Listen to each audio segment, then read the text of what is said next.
Amerika məhkəməsi edam hökmü çıxartdı. Bəli, şəklini gördüyünüz bu şəxsin adı Turner Hornerdir. Turner Horner FedEx şirkətində sürücü olaraq çalışırdı. 30 yaşlı Turner Horner 4 il əvvəl 2022-ci ildə Teksasda iş başında olarkən 7 yaşlı qız uşağını qaçırdaraq öz maşınına qoymuşdu.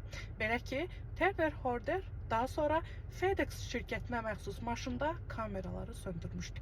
Lakin Turner Horner kameraları söndürdüyü təqdirdə səs yazısını söndürməyə ağıl etməmişdi.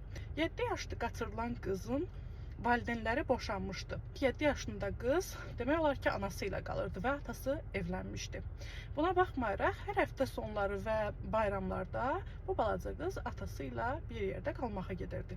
Lakin 2019-cu ildə anası ağır xəstəliklərdən əziyyət çəkdiyinə görə öz qızını bir müddətlik atasının yanında yaşamağa göndərdi. Belə ki, 7 yaşında bu qızımız ögey anası və atası ilə bir yerdə yaşamağa başladı. Günlərin bir günündə ögey anası yemək bişirərək balaca qızcığazı çağırdı. Lakin qızdan xəbər gəlmədi. Bir neçə dəfə ögey ana qızı çağırdı ki, gəlib süfrəyə otursun və yemək hazırdır. Lakin yenə də balaca qızdan xəbər gəlmədi.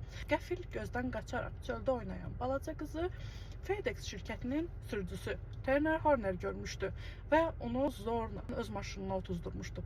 Etiraz edən balaca qıza çox pis davranmışdı. Kameranı söndürmüş, amma səs yazısı isə açıq qalmışdı. Üstündən bir neçə saat keçdikdən sonra balaca qızı öldürmüşdü. Və bunu görən ögey ana ataya zəng vurur, gəlib bir yerdə kameraya baxırlar və görürlər ki, həmin radələrdə oradan bir FedEx maşını keçir.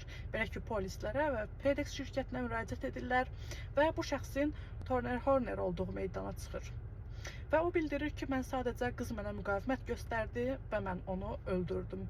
Başqa heç bir şey demir və eyni anda o bildirir ki, o ikili şəxsiyyət daşıyıcısıdır. Bunu o yox, digər bir şəxs edib.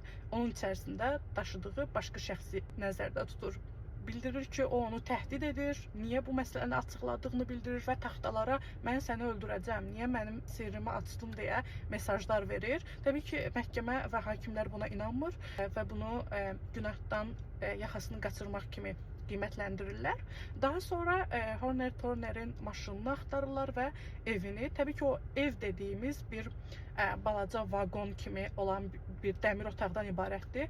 Orada balaca qıza aid paltarlar və çox üzr istəyirəm, hətta alt paltarı, iç paltarı, iç geyimi ortaya çıxmışdı və daha sonra FedEx maşınını isə axtardıqda orada bəzi psixi dərmanları görmüşdülər, hansı ki bunu Turner Horner qəbul edirdi. Hakimlər 4 il bu işi apardılar və o boynuna almadı, sadəcə mən qızı öldürdüm dedi.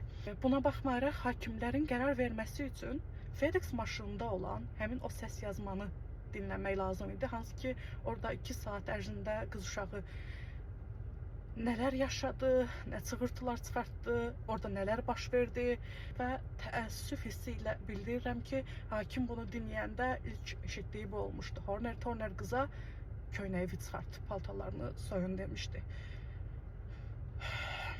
Və beləliklə 4 ilin sonunda məhz bugün Horner Turner'ə hakimlər edam hökmü verdilər. Amerikada edam hökmü kəndirlə deyil, bədənə iynə vasitəsilə yeridilən bir maddədir, hansı ki bədənə bir iynə vurulur və daha sonra isə o şəxs